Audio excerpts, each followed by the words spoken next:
오늘 우리에게 주시는 하나님의 말씀은 마태복음 5장 1절에서 6절 말씀입니다. 마태복음 5장 1절에서 6절 말씀, 신약성경 5면에 나와 있습니다. 제가 봉독하겠습니다. 예수께서 무리를 보시고 산에 올라가 앉으시니 제자들이 나온지라. 입을 열어 가르쳐 이르시되 심령이 가난한 자는 복이 있나니 천국이 그들의 것이미요, 애통하는 자는 복이 있나니 그들이 위로를 받을 것이미요, 온유한 자는 복이 있나니 그들이 땅을 기업으로 받을 것이미요, 의에 줄이고 목마른 자는 복이 있나니 그들이 배부를 것이미요. 아멘. 오늘 제목이 아마 익숙한 제목일 겁니다. 복 있는 자. 여러분이 예수 그리스도의 팔복을 모르시는 분은 아무도 없을 겁니다.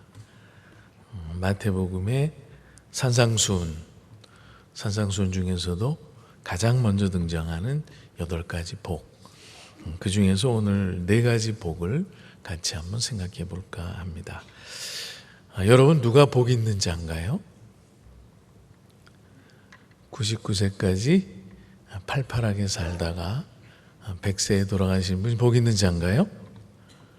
9988, 여러분 익숙하시죠? 아니면 최근에 매스컴을 보니까 300억짜리 아파트가 등장했다고 그래요. 그런 집에 사는 사람들이 복 있는 사람일까요?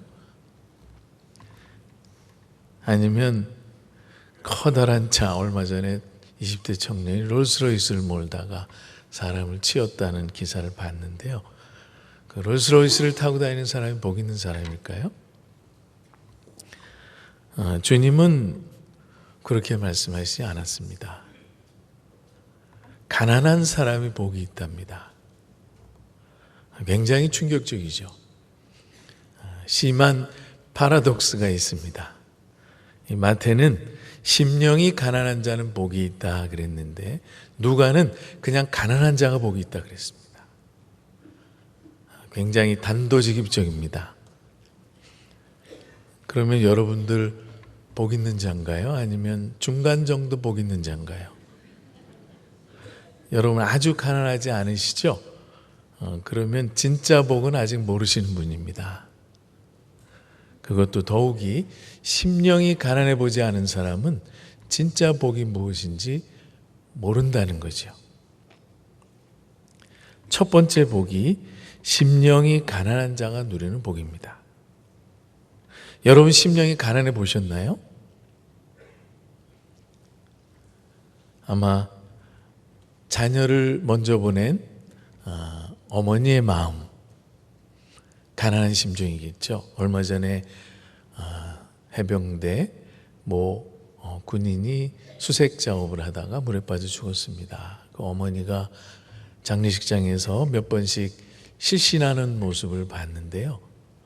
어머니의 마음이 정말 안타깝고 가난했을 겁니다. 적어도 그 정도의 마음을 성경은 가난한 마음이라 이렇게 표현합니다. 말기암 환자가 돼서 호스피스 병동에 누워있는 환자들의 마음, 그게 아마 가난한 마음일 겁니다. 어쩌면 사업이 파산해서 부도가 나고 모든 재산을 다 날리고 방 한 칸 없는 홈리스가 된 사장의 마음 또는 회장의 마음, 이런 것이 가난한 마음일 것이다 한번 상상해 보았습니다. 그런가 하면 정치인들로 있다가 최고의 권력을 누리다가 감옥에 가 있는 정치인의 마음, 어쩌면 가난한 마음일 수 있겠다, 그렇게 생각을 합니다. 그런가 하면 자살 직전에까지 가서 내 생명을 스스로 끊을 것인가 말 것인가 고민하는 많은 사람들의 마음이 어쩌면 가난한 마음일 수도 있겠다 생각을 합니다. 세상 사람들은 소위 성공한 사람이 복 있는 사람이라고 생각합니다. 그렇지만 예수님은 가난한 사람이 복이 있다, 애통하는 자가 복이 있다, 그리고 온유하고 의에 줄이고 목마른 자가 복이 있다고 말씀을 하십니다. 여기서 푸토코스라는 가난이라는 말은 절대적인 빈곤을 이야기합니다. 더 이상 낮아질 수 없는 빈곤한 상태를 가난한 마음이라 이렇게 표현을 했습니다. 어느 배우의 이야기를 제가 전해 들은 적이 있습니다. 저희 또래 드시는 분들은 다 아는 배우인데요. 오모 배우라고 아주 옛날에 배우로서 또 방송인으로서 상당히 성공한 분이셨죠. 남편과 헤어지게 되고 암에 걸리게 됩니다. 자기 인생에 대해서 비관하게 되고 아파트에서 몇 번씩 뛰어내릴까 고민하는 지경에까지 이르게 됩니다. 그러다가 어느 분의 소개로 교회에 발을 디뎠고 예수 그리스도를 만나고 지금은 전혀 다른 삶을 살고 있는 배우 이야기를 들은 적이 있습니다. 그분의 간증을 들으면서 성공이 복이 아니라 망하는 것도 복이구나.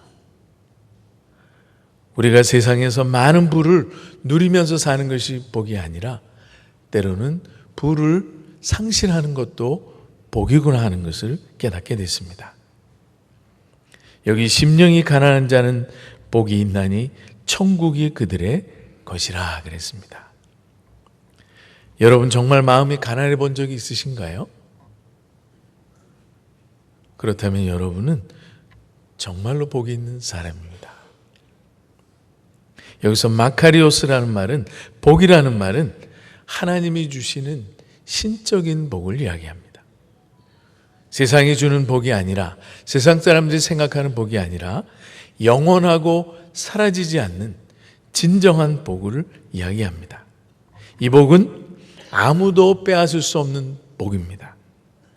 요한복음 16장 22절에 예수님께서 너희들에게 이 복을 줄 텐데 이 복은 빼앗을 수 없는 복이고 누구도 줄 수 없는 복이라고 말씀을 하십니다. 애통하는 자가 복이 있다고 그럽니다. 이 애통이라는 말은 정말 심한 슬픔, 통곡을 의미합니다. 그래서 70인경 BC 3세기경에 쓰여진 성경이죠. 히브리 말을 헬라 말로 번역한 성경에 여러분 잘 아시는 요셉의 이야기가 등장합니다. 야곱의 막내 아들로 정말 사랑스러운 아들이었었죠. 색동옷을 입히고 눈에 넣어도 아프지 않은 아들. 그 아들 죽었다는 소식을 듣고 야곱이 심하게 통곡을 합니다. 그럴 때 등장한 용어가 바로 이 애통한다는 말입니다. 정말 아픈 지경에 이르러서 더 이상 소망을 잃고 상실에 있는 마음을 가르친다고 말할 수 있겠습니다. 근데 그들은 위로를 받는다고 말씀하고 있습니다. 누구를 통해서? 예수 그리스도를 통해서. 사실 이 팔복의 첫 번 등장하는 네 번의 복은 이사야서 61장 1절 3절의 말씀이 이루어졌음을 선포하는 말씀입니다. 예수 그리스도를 통한 복, 예수 그리스도를 통한 천국, 예수 그리스도를 통한 땅의 기업, 예수 그리스도를 통한 배부름을 이야기하고 있는 것입니다. 이 애통해보지 않은 사람 역시 진정한 복을 모른다고 말할 수 있겠습니다. 기독교는 철저한 죄의식에서 출발하는 종교입니다. 내가 얼마나 죄인이고 얼마나 철저히 타락한 존재인가를 인식함으로써 우리가 기독교인으로서 출발할 수 있는 첫걸음을 내딛게 되는 거죠. 누가복음 18장에 바리새인과 세리의 성전 기도 모습이 그려져 있습니다. 바리새인은 의롭게 하나님 앞에 나가서 떳떳하게 하늘을 향해서 저는 일주일에 2번씩 금식합니다. 저는 죄를 짓지 않습니다. 세리와 다릅니다. 창녀들과 다릅니다. 저는 간음하지 않습니다. 의롭게 살았습니다. 반면 세리는 비유를 보니까 멀리 서서 성전에서 감히 하나님 앞에 가까이 나가지도 못하고 저 멀리서, 그것도 하늘을 우러르지도 못하고 부끄러워서 다만 가슴을 치며 하나님 저를 불쌍히 여기시옵소서. 나는 죄인이로서이다 고백을 하면서 눈물을 흘리는 세리. 그의 마음이 어쩌면 애통하는 자의 마음일 수 있습니다. 여러분이 정말 여러분의 죄 때문에 이렇게 하나님 앞에서 애통해 보신 적이 있나요? 아무리 의롭게 살고 싶어도 사라지지 않는 나의 죄성, 내 몸에 남아있는 악한 성품이 아파서 하나님 앞에서 눈물 흘려본 적이 있는가? 그렇다면 여러분은 복 있는 사람입니다. 하나님께서 구하시는 제사는 상한 심령이라 하나님이여 상하고 통회하는 마음을 주께서 멸시치 아니하시리이다. 하나님이 원하시는 제사는 제물이 아닙니다. 11조가 아닙니다. 여러분의 봉사가 아닙니다. 하나님께서 진정으로 구하는 제사는 여러분의 마음입니다. 그것도 상한 마음입니다. 나의 죄로 아파하는, 내가 지은 죄로, 매일 짓고 있는 죄로 인해서 가슴 아파하는 안타까운 심령을 하나님이 기뻐하신다고 표현하고 있습니다. 세 번째 복은 온유한 자가 받는 복입니다. 이 온유하다는 말은 헬라 말로 중용을 뜻하기도 하고요. 잘 훈련된 개를 지칭할 때 사용하는 말이기도 합니다. 다시 말하면 철저하게 훈련이 되어서 순종적인 삶을 살아가는 상태. 하나님의 말씀 앞에 순종적인 삶을 살아가는 자를 온유한 자라 이렇게 얘기합니다. 도덕적인 온유함을 뛰어넘는 또 다른 차원에서의 온유함입니다. 여러분, 잘 훈련된 개는 사람보다 낫지 않습니까? 그렇죠? 가져오라 하면 가져오고, 엎드리라 하면 엎드리고, 뛰라 하면 뛰고, 넘으라 하면 넘는, 우리가 하나님의 말씀에 잘 훈련되어서 하나님이 가라는 데까지 가고 멈추라는 곳에 멈출 수 있는 그 상태를 온유한 상태라고 이야기합니다. 그런 자는 땅을 기업으로 받을 것이라고 약속하셨습니다. 여기서 말하는 땅은 물론 이 땅에서 주어지는 하나님의 축복을 의미하기도 합니다마는 이 생이 아닌 저 세상에서 누릴 축복을 의미하기도 합니다. 구약 성경에 보면 땅이라는 단어가 많이 등장하는데요. 특히 시편 37편 보면 이 땅에 대한 이야기가 많이 나옵니다. 악인은 사라질 것이다. 악인은 끝이 있다. 그러나 온유한 자는 땅을 차지하며 풍성한 화평으로 즐거워할 것이다. 악인은 사라지지만 온유한 자는 영원히 남아서 하나님의 복을 누릴 것이라는 시편 기자의 고백들이 계속해서 반복되어 나옵니다. 땅을 기업으로 받는다는 것은 이 땅에서 누릴 하나님의 축복뿐만 아니라 소위 말하는 가나안 땅, 이스라엘 백성들이 그토록 소망했던 영적인 생명의 땅, 가나안 땅, 우리 신약 성도들로 표현을 하자. 우리들에게 적용을 시켜보자면 영원한 하늘나라, 보이지 않는 나라에서 누릴 축복을 의미합니다. 네 번째 복은 의에 줄이고 목마른 자입니다. 의에 줄이고 목마르다는 것은 정의에 목말라 한다는 말은 아닙니다. 어떠한 이념을 성취하기 위해서 목말라 하는 행위도 아닙니다. 성경에서 말하는 의라는 것은 훨씬 더 법정적인 의미가 있습니다.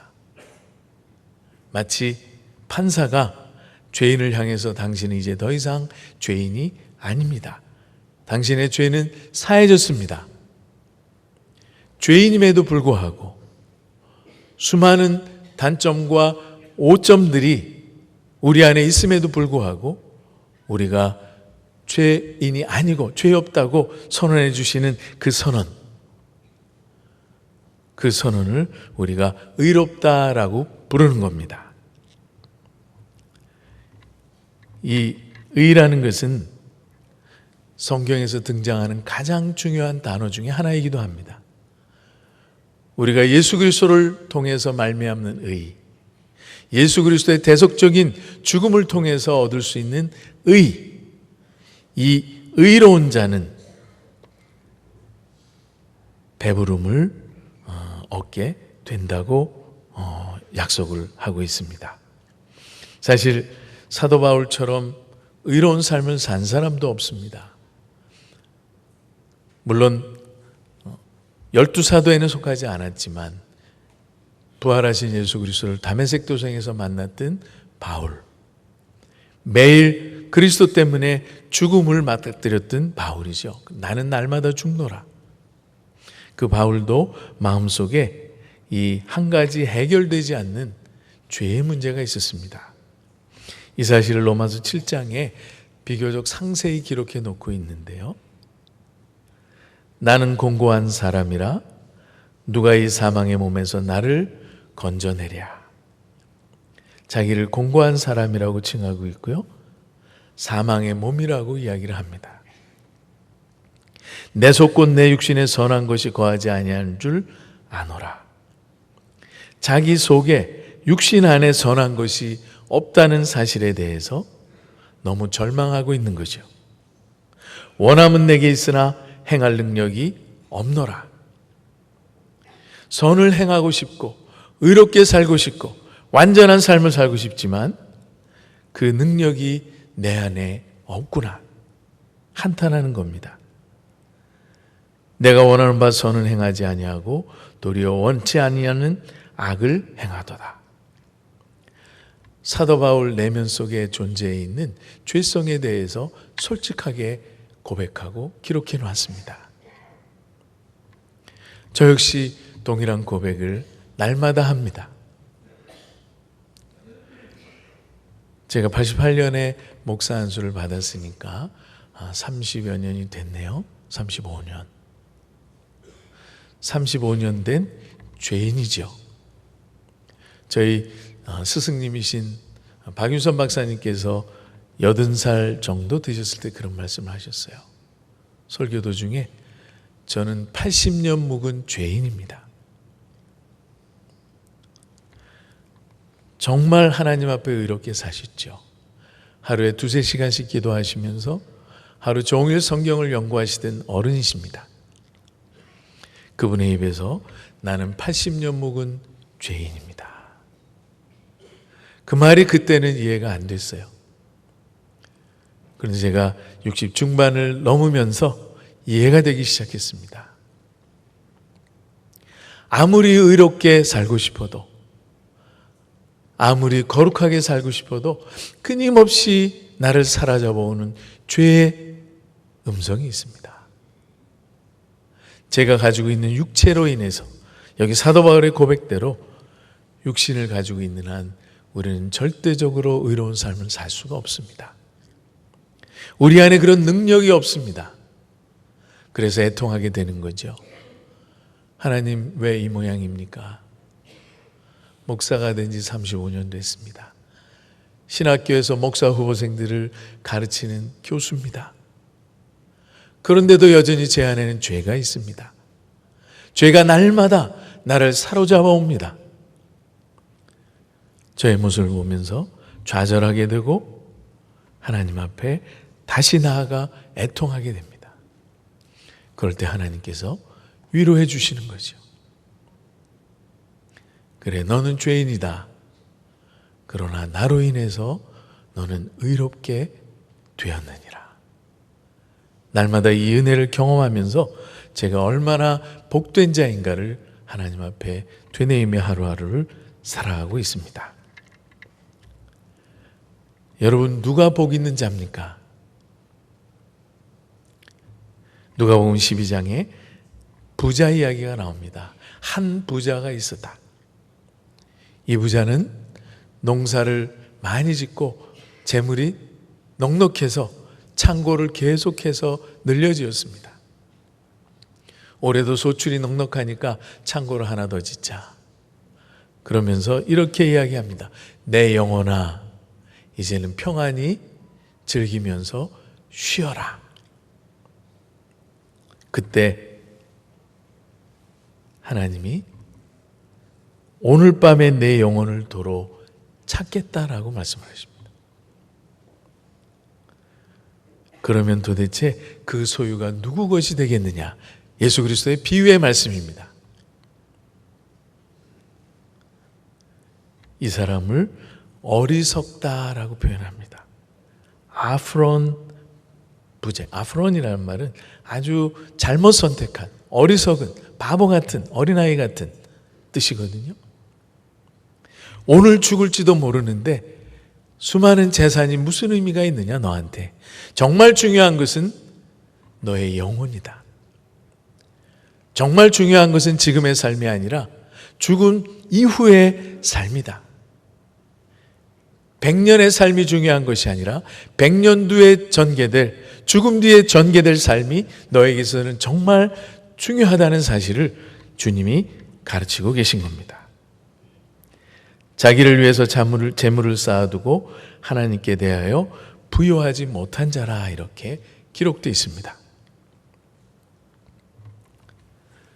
여러분, 아무리 큰 집을, 아무리 좋은 차를, 아무리 큰 권력을 지니고 있다 할지라도 여러분의 영혼이 준비되어 있지 않다면 여러분은 결코 복 있는 자가 아닙니다.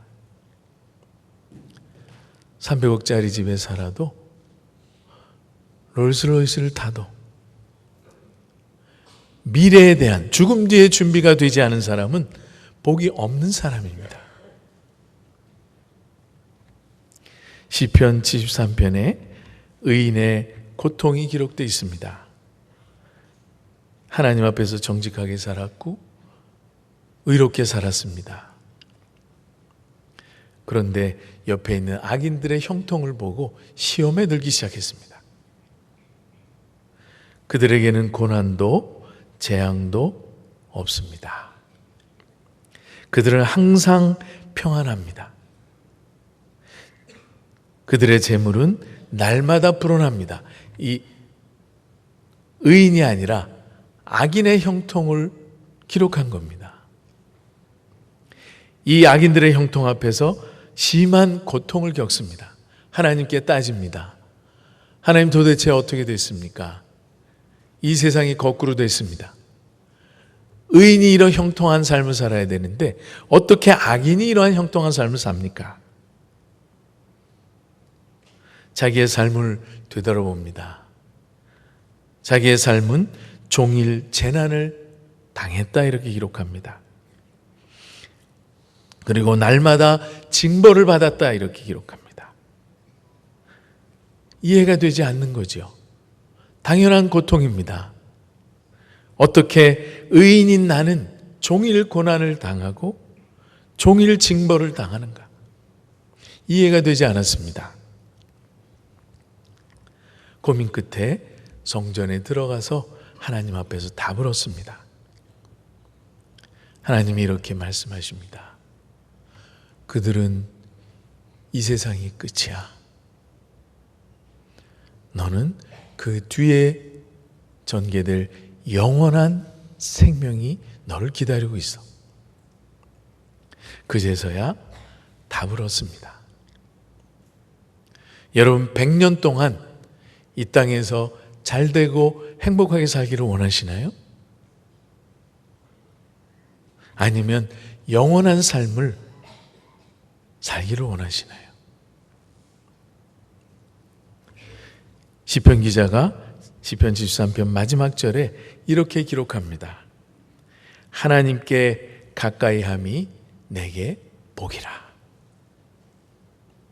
진정한 복이 무엇인가를 시편 기자가 마침내 발견합니다. 하나님과 함께 있는 것이 복이구나. 세상의 재물이 아니라, 명예와 권력이 아니라 하나님과 함께 사는 것이 복이구나. 비록 이 땅에서 남들처럼 많은 재물을 갖고 평강 속에 살지 못하지만 그것이 하나님께서 우리에게 복을 주시는 방법이구나 하는 것을 터득하게 된 것이죠. 하나님 종일 우리에게 고난을 주십니다. 재난을 주시죠. 조금만 잘못해도 견책하십니다. 김 집사, 이 집사, 그렇게 살면 안 돼. 남들은 그렇게 살아도 되거든요. 거짓말하고 대충 뇌물 주고 이렇게 해서 상당한 부를 이룹니다. 그런데 여러분은 안 돼요. 하나님 여러분 그렇게 살도록 짓지를 않으셨어요. 여러분 조금만 잘못해도 징계를 내리십니다. 조금만 불의한 일을 저질러도 하나님이 당장 견책하십니다. 그것이 복입니다. 그래서 여러분이 하나님께 한 걸음 더 나가는 거죠. 가난한 마음이 되는 거죠. 하나님께서 건강을 잃게 하시고 재물을 잃게 하시고 모든 것을 다 빼앗아 가심 다음에 우리를 부르십니다. 여러분이 그 지경까지 갔다면 여러분은 복 직전에 서 계신 겁니다. 이제 한 걸음만 더 내딛으시면 되는 겁니다. 예수 그리스도를 만나시고 영원한 하나님을 만나시면 여러분에게 영원한 복이 주어지는 겁니다. 여러분 가운데 혹시 그러한 절망적인 상황 속에 놓여 있는 분이 있다면 여러분은 복의 문으로 들어가기 직전에 서 계신다는 것을 깨달으셔야 됩니다. 심령이 가난하신가요? 여러분들 복 있는 자입니다. 정말 내 안에 의의가 없어서 애통해하고 계시다면 여러분은 복 있는 자입니다. 제가 늘 좋아하는 철학자, 과학자 여러분 많이 들으셨죠? 누군지 아실 겁니다. 파스칼. 올여름에도 제가 파스칼의 책을 계속해서 정독했습니다. 파스칼은 인간을 갈대라고 그랬습니다. 정말 연약한 존재죠. 우리 요즘에 우리가 당하는 많은 그 재해들을 보면서 인간이 얼마나 무력한가를 깨닫지 않습니까? 이제 점점 힘든 세상이 될 것 같습니다. 온난화로 동토가 녹기 시작했고 땅속에 묻혀있던 균들이 다시 나오기 시작하고 메탄가스가 동토에서 뿜어져 나오기 시작하면 온난화는 급속히 가속화될 것이다. 그럼 환경이 지금보다 훨씬 더 어려워지겠죠.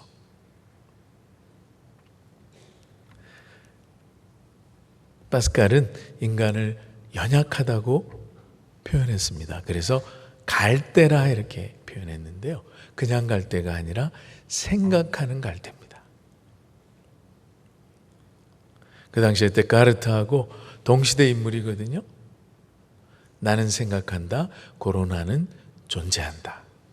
고등학교 때 다 배우셨죠? Tu penses donc tu sies라는 말이거든요. 나는 생각한다, 고로나는 존재한다.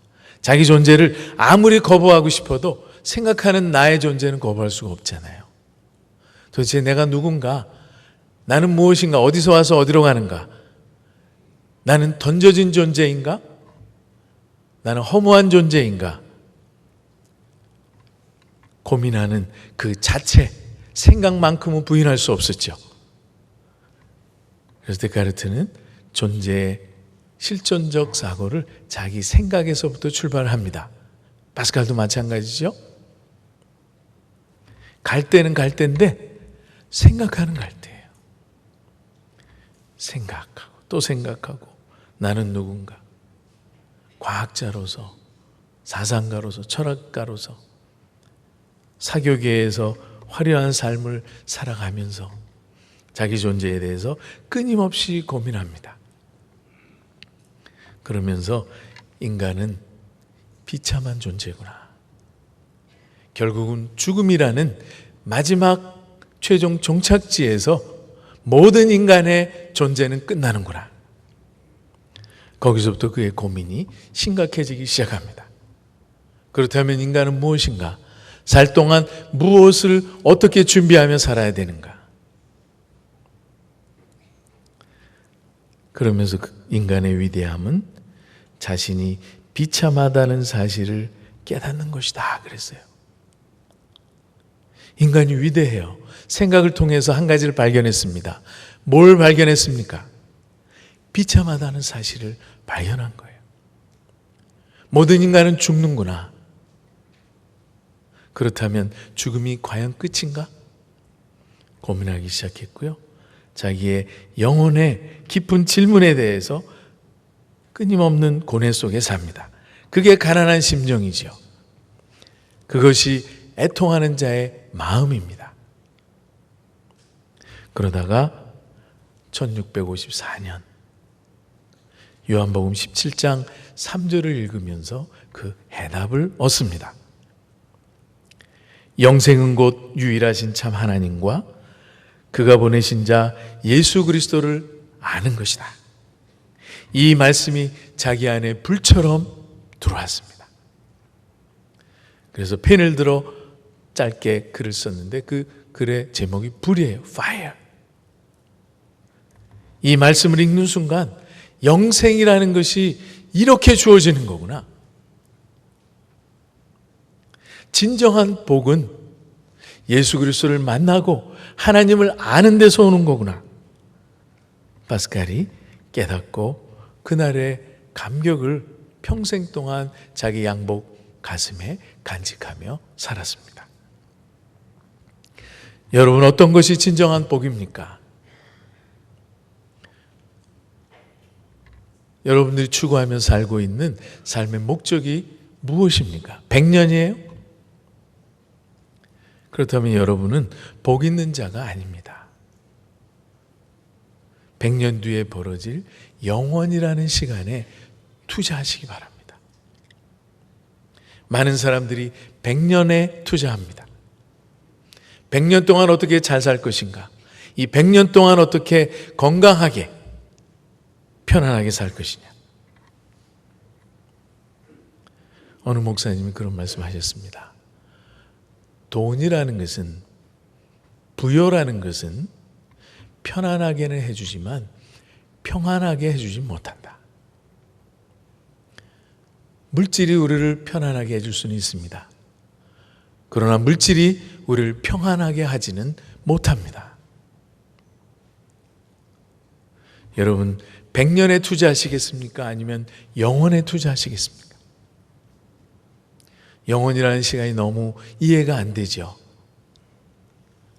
100년에 투자하는 삶과 1000년을 위해서 투자하는 삶, 어디에 투자하셔야 되죠? 당연히 1000년을, 100년을 위해서 사는 삶, 10,000년을 위해서 사는 삶, 100년을 위해서 사는 삶과 1억 년을 위해서 사는 삶, 100년이 아니라 영원이라는 시간에 투자하는 것이 당연히 합리적인 선택이라고 생각합니다. 오늘 이 자리에 모인 우리 성도님들, 진정한 복이 무엇인지 간단히 생각해 봤습니다. 여러분이 100년에 투자하는 인생 사시지 않고 영혼에 투자하는 인생을 살아가시기를 주님의 이름으로 축원합니다. 기도하겠습니다. 하나님 아버지, 예수 그리스도의 말씀을 통해서 우리 자신을 다시 한번 돌아봅니다. 우리가 이 땅에서 잘 살고 평안하고 복을 누리는 것도 감사하거니와 영원한 삶, 영원한 복을 위해서 살아가게 하시니 감사합니다. 아버지 하나님, 아직도 이 복을 누리지 못하는 자가 있다면 속히 그리스도를 통하여 이 복을 누릴 수 있는 복을 더하시고 이미 들어와 있는 자 있다면 하나님께서 더욱 풍성한 복을 누리는 삶이 되게 해 주시옵소서. 예수님 이름으로 기도합니다. 아멘.